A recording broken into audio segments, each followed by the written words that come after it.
Hello everybody! So, nasa daan na naman tayo.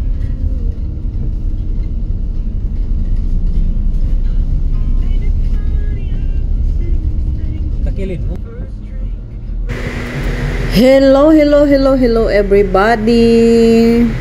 So, nasa daan ulit tayo ngayon dahil may pupuntahan tayo. So, ito yung Tagaytay Road. Pero nalagpasan na namin yung Tagaytay talaga. Pero ano na siya, nasa Alfonso na siya. Ito na yung daan sa Alfonso, Tagaytay, sembra mo na sila. So, ito yung daan papuntang Alfonso. Tapos maraming mga tinda-tinda dyan, mga prutas. Dahil doon tayo sa mamimili ng karning baka. Dahil mura yung karning baka dito. O ayan o. Welcome to Alfonso. So ang makagandahan talaga dito guys, pag mga karning baka, kaya yung mga galing Batangas, pag umuwi ng Maynila, dumadaan talaga sila dito dahil namimili sila ng mga karning baka dahil sobrang mura lang ang karning baka dito compare doon sa talaga sa Maynila o palengke. So dumadaan na sila dito para mamili. So dito na nga kami at mag-stop over na kami at ako'y bababa na dahil mamimili tayo ng karne. Actually guys, pag lang naman, konti-konti lang naman ang bibilhin. Palengke lang ako. Pero ngayon kasi marami yung bibilhin ko dahil may kainan sa bahay, may bisita. So dito ako bumili ng maraming karne para makatipid-tipid naman tayo. Kahit hindi ko pera, at least nakatipid tayo. Dahil malaki talagang diferensya pag doon ka sa palengke at saka dito ka bumili. Dahil sa palengke nasa mga 400 ata ang kilo. So dito kasi, depende kasi sa klaseng karne ang bibilin mo. Pag puro laman, nasa lang siya, 350, 370 compared doon sa palengke is nasa 470 o di ba? Ang layo ng So dito bumibili ako ng pang igado ko.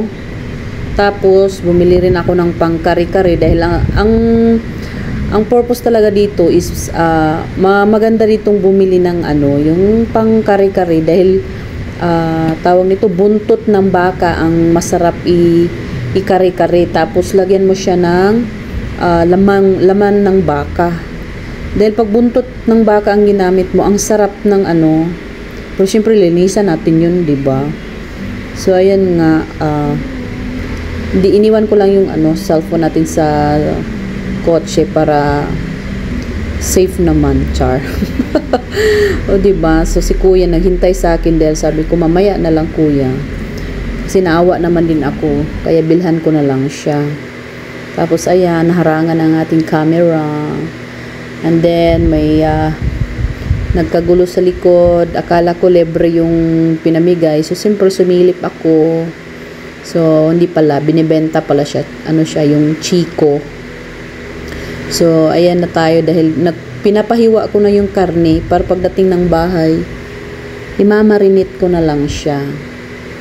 So ayan na yung pinabili at isinakay na ni kuya sa sasakyan.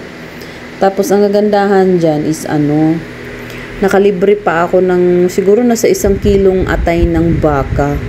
Tapos binigyan pa niya ako ng yung mga taba ng baka dahil masarap daw yun ihalo sa igado para hindi mo na kailangan maggamit ng mantika.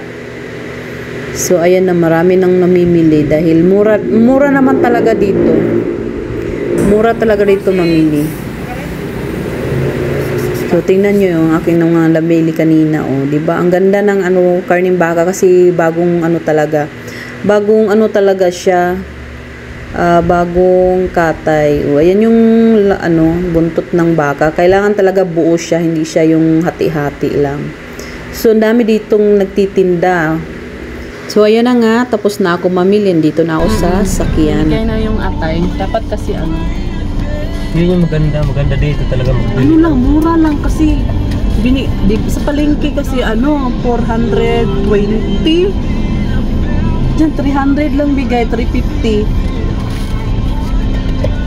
Malayo nga pero sulit naman yung bumili rin ako buko pie. Shucks.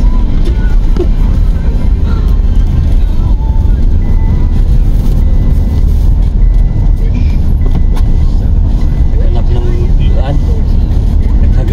Naghanap ng tali. Ay, hindi mo pala ito na-i-slice. Nagpila sa daan. 200. Ito, manong ko eh. Halam na yun.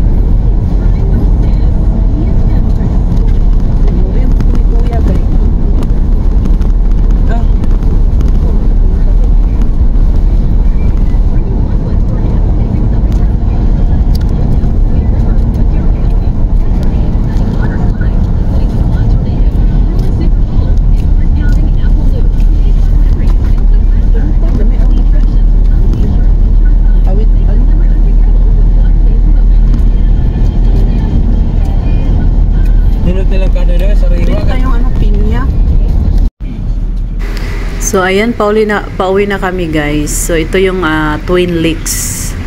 So hindi na ako dito bababa dahil nagsawa na rin ako dito, kakabalik-balik dito. So ito yung laging mga pinupuntahan sa mga first timer. Maganda naman talaga dito, lalo na pag yung hapon na, kita mo dito yung sunset or mga ulap. Ayan.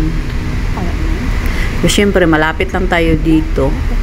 So dadaan kami dito ng bibili kami ng pinya at saka yung pakwan para isang lakad na kami para hindi na ako pumupuntang palengke. Ayan, dadaan na tayo dito para mamili na. Ayan, daming pagpiliang pinya.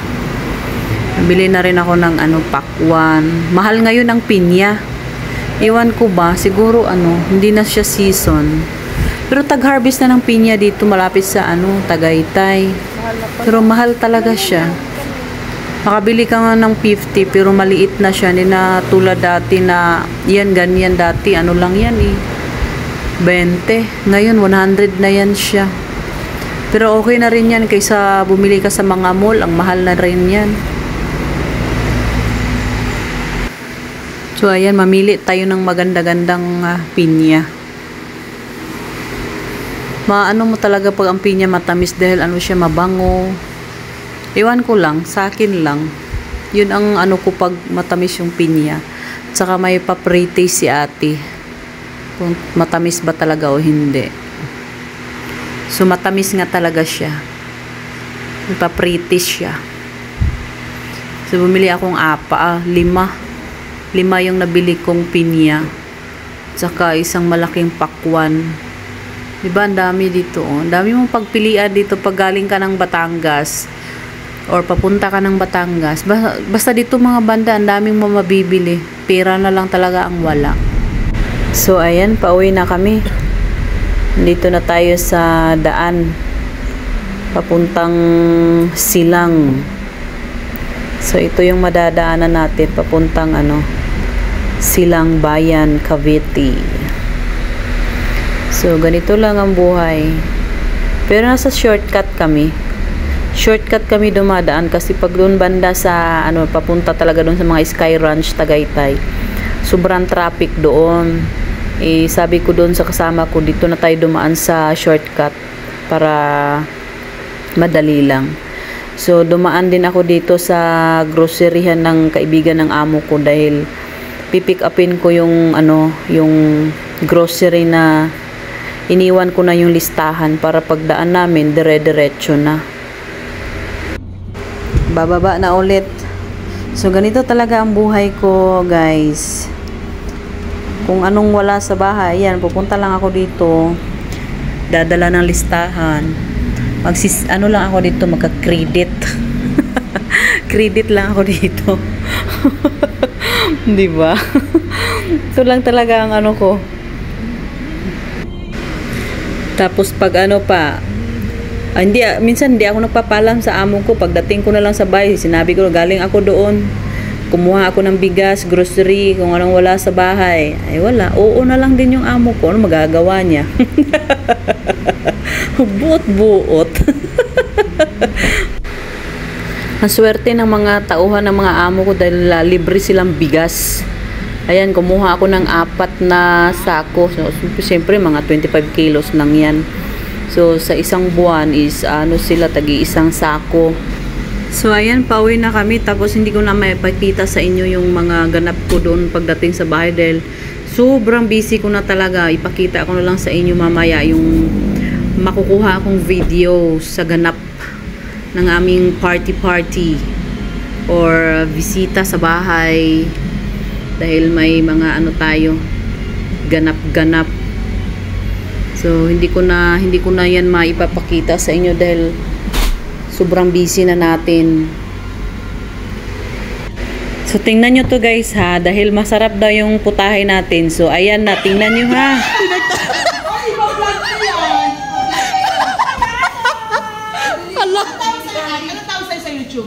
May madam, may yo.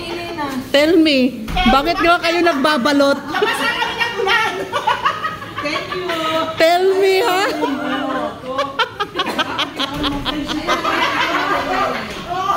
Oh, tell me, bakit mo ba binabalot yan?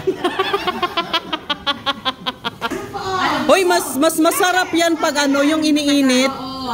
Oo, yung laging iniinit. Init pa na kainit, pero huwag mo kakainit para hindi maubos. YouTube naman, ayan naman ako kasi alam mo lang dati ang artista eh. Kika lang dyan, Ashley.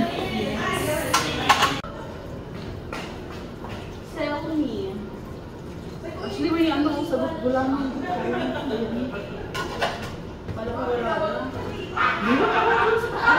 Meron sa taas?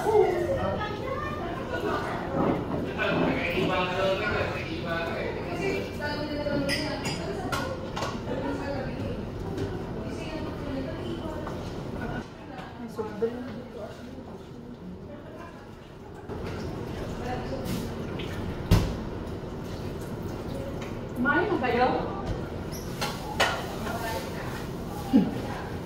Balot na lang kayo. Meron doon sa taas? Meron doon sa taas?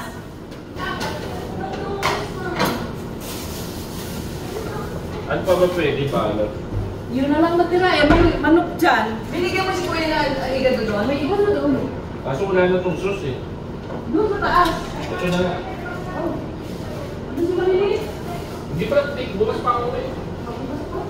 Bukas pa naman siya. Ah. Baby, Fiona.